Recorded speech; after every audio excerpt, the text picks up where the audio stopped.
Warning, this video contains spoilers for Wings of Fire Legends Darkstalker, Wings of Fire Winglets Runaway, Wings of Fire The Brightest Night, Wings of Fire Arc 2, Wings of Fire Arc 3, and more. Hi everyone! Today we'll be looking at a sort of issue in the Wings of Fire series, the life of Darkstalker. You see, many fan wings and even in-universe dragons will tell you that Darkstalker was an evil, unredeemable, homicidal killer. However, I do not believe this at all. In this video, we'll be looking at the story, portrayal, and death of arguably the series' most iconic character. If there's anything I want you guys to take away from this video, it's that everybody has a story to tell. Or, in Tui's words, every dragon has a story. In the grand scheme of things, it's easy to overlook someone's unique standpoint. This video, and by extension of that, the character of Darkstalker, was created to show us to seek out and understand that standpoint. Anyway, if you haven't already, please go check out my friend ColorKing530 who just started his channel, and it would be great if you could subscribe to him and support his channel. As always, please point out any inconsistencies and or errors I make. It helps me a lot. It would also be great if you guys could give me some feedback, like how am I doing, what kinds of videos do you guys want, things like that. Without further ado, let's get started. Darkstalker's story. Chapter 1, Arctic and Foeslayer. Our story starts in the ancient Night Kingdom, now known as the partially eroded Talon Peninsula.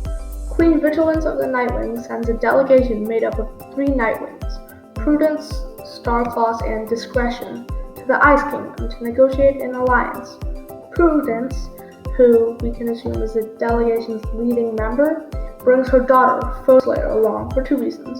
The first one being so that she can keep an eye on her, but the second reason, the real reason, is that Prudence somehow knows that the Icewing Prince Arctic and Foeslayer will fall in love, thus bringing Animus magic into the Nightwing bloodline. Yeah, it's sort of a plot hole that she knew this would happen. If you'd like to learn more about the real-world science behind this magic, check out my last video, which I'll put up a card for now. Anyway, everything proceeds as Prudence had foreseen, except for the part where Snowfox, next in line with the throne, along with Snowflake, the dragon Arctic was supposed to marry, tried to end their escape with a group of guards. The guards tried to shoot them down with spears, but Arctic enchants the spears to stop them, not knowing that would kill them. Snowfox and Snowflakes are enraged by this, and they try to do everything in their power to take them down. Foeslayer hits them with a blast of fire, but Arctic, using his magic, throws the fireball at Snowflake's wing, leaving her unable to fly for probably her whole life. The quartet of Nightwings, along with Arctic, leave, sparking the Icewing Nightwing War and the centuries of mutual hatred to follow. Fun fact: Snowfox and Snowflake are the first LGBTQ+ characters in the canonical timeline of Wings of Fire. Chapter 2, The Icewing Nightwing War. The Icewing Nightwing War is a conflict that started sometime around Darkstalker's hatching in 3006 after Scorching. It started because the Icewings were seeking revenge against the Nightwings for stealing their magic. They also wanted to have Arctic back so they could have the Animus blood back, which doesn't really make sense, as Snowfox carried an idle Animus gene, being in the royal family, so it should have turned up in the 2006 years between Darkstalker and the Dangerous Gift. Yeah, if you're starting to notice quite a few plot holes, you wouldn't be wrong. The plot wouldn't really work out without them. Regardless, the 2 tribes go into a massive war, which most likely took place over the course of a half dozen years or more. Neither tribe is to invade the kingdom of the other. The Nightwings had an impermeable air defense force, and the Icewings had a literally impermeable wall, the Great Ice Cliff, which was enchanted to shoot spears at anyone who didn't have notable Icewing genes and tried to cross the border.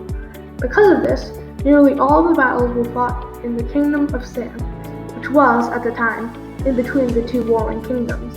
The Sandwings were alright with this, as long as each side paid them tribute in the form of treasure for each battle held. As far as we know, the war ended when the Nightwings fled their kingdom. However, this was not the end of their conflict. Icewings and Nightwings would continue mutual loathing until that empathy spell in Darkness of Dragons that Snowfall wasn't too happy about.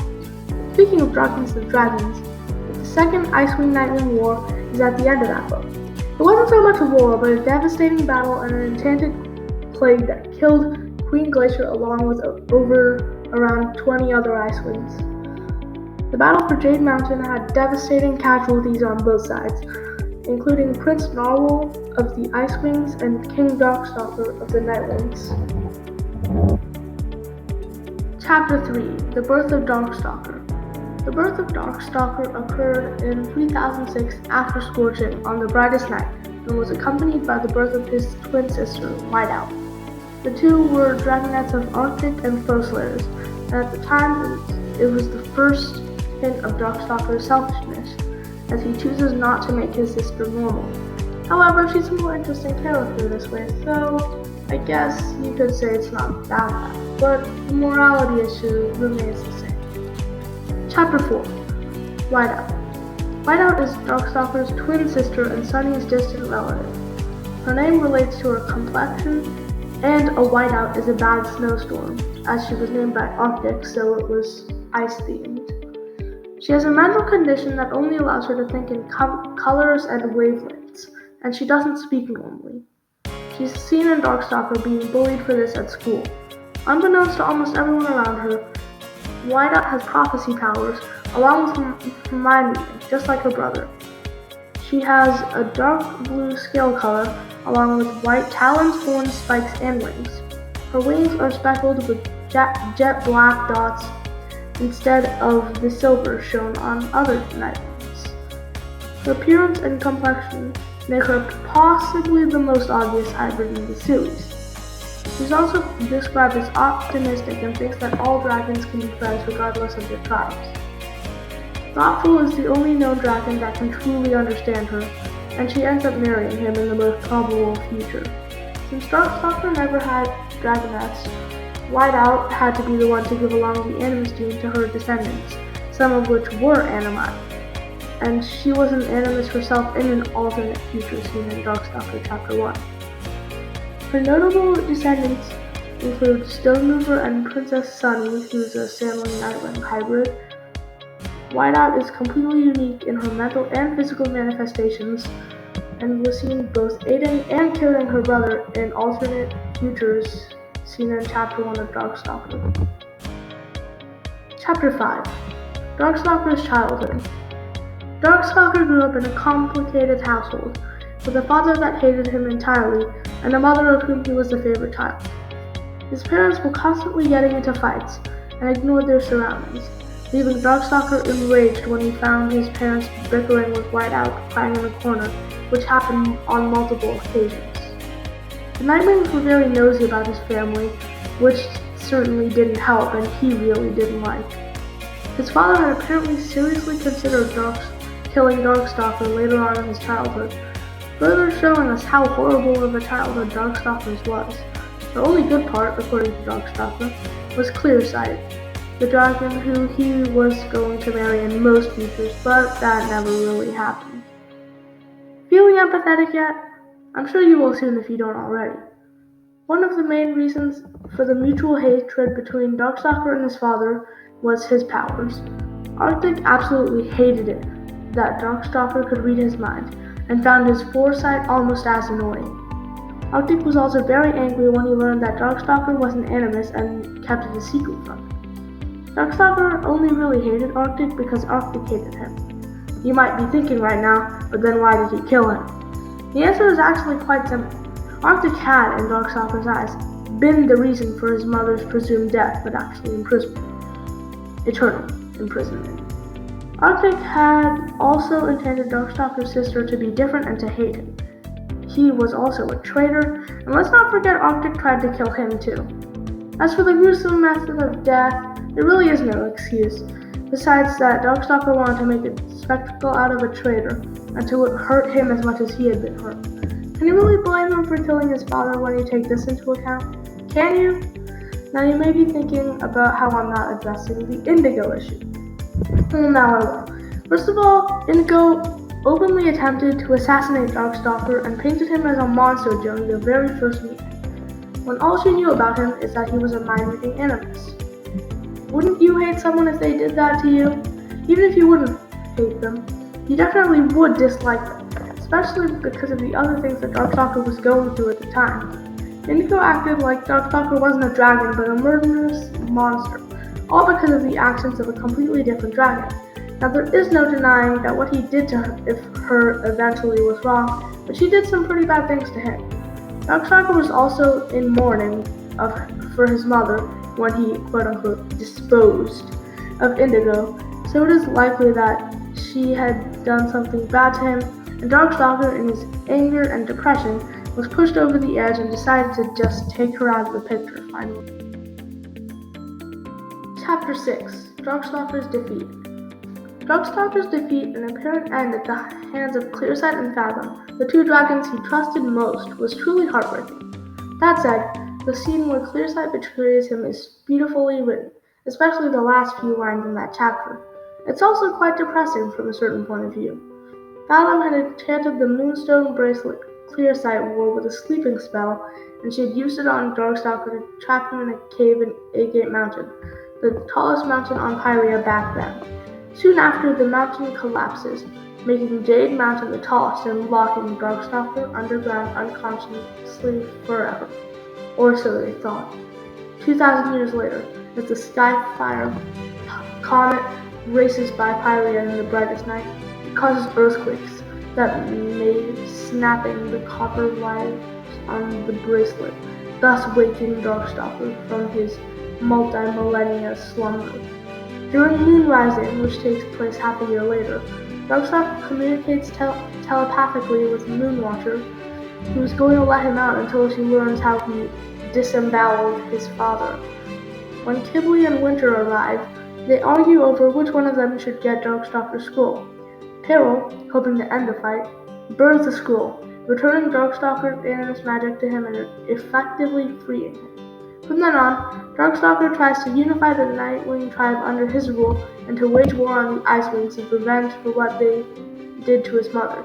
This he does, even killing Queen Glacier, and starting the second Icewing-Nightwing war. Well, that's what I call it.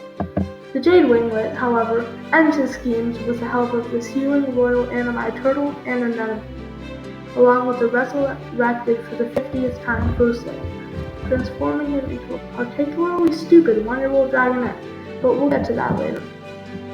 Darkstalker's portrayal. History painted Darkstalker as an evil, unredeemable, homicidal monster, but as I've hopefully shown you here, this is not at all true. Icewing legends said he killed thousands of Icewings, even after his death. Nightwing legends say that he killed hordes of dragons at once, with his mind, with no remorse, when in reality he only actually killed his father, who totally deserved it. They also said he tried to wipe out his own tribe, so they buried him, but since he was immortal, they always knew he'd be back to finish them off eventually. None of these legends were even remotely true, not in the slightest. But that's what happens when history is written by the winners, who just so happen to be your friends turned enemies and a bunch of dragons that just feared you because of your power and really knew nothing about you. We should all remember that, in the end, Darkstalker only ever wanted what he thought was best for Pyria, and Pyria basically destroyed him as a reward. Nearly all of his not-so-great deeds can be backed up by this, and no, I'm not saying that all of his actions were justified. All I'm saying is that Darkstalker had perfectly good reasons for doing the things he did, at least from a certain point of view. Darkstalker's death. As you may know, I have some serious issues with the way Darkness of Dragons ended. Don't get me wrong, it was a great book and all, but that ending really ruined Darkstalker's story, transforming Darkstalker, arguably the most iconic character in Wings of Fire, into some stupid dragonette that was nothing like him? What? If Darkstalker is mean for doing what he did, then the Jade Winglet is flat out evil. They used the very thing that they thought made him horrible against him? No, that is so horribly twisted in so many ways. If I got to choose how Darkness of Dragons ended, I would have had the Jade Winglet and Ghost Slayer distract Darkstalker so that an enemy could use her magic to sneak up on Darkstalker and put one of the enchanted earrings on her. Tui has sort of confirmed that this might work. With that in mind, when the earring is put on, it would cancel out all of his Animus magic. Let's recall that the Animus spell of immortality was the only reason Darkstalker was still alive. You might see now where I'm going with this. Darkstalker, for a split second, realizes what's about to happen and is like, no! But it's way too late. Because the magic keeping Darkstalker alive is now gone, he explodes, just like Blister did when she tried to take the Eye of Onyx. I know this is not very good, but Tui is super creative. She can come up with something better than what she already had. And I know this ending is kind of sad and would make Wings of Fire even more not for kids than it already is, but it's way better than what we got, at least in my opinion. Well everyone, I hope you enjoyed this video about why Darkstalker is not at all evil. Even if you don't agree with anything I said, I hope you guys will always remember that every dragon has a story. Please tell me what you thought about this in the comments. Did you like it? Do you want more videos like this one? I think you'll enjoy what I've got planned for next time. As always, please leave a like, comment, and subscribe for more Wings of Fire videos, and I'll see you in the next video.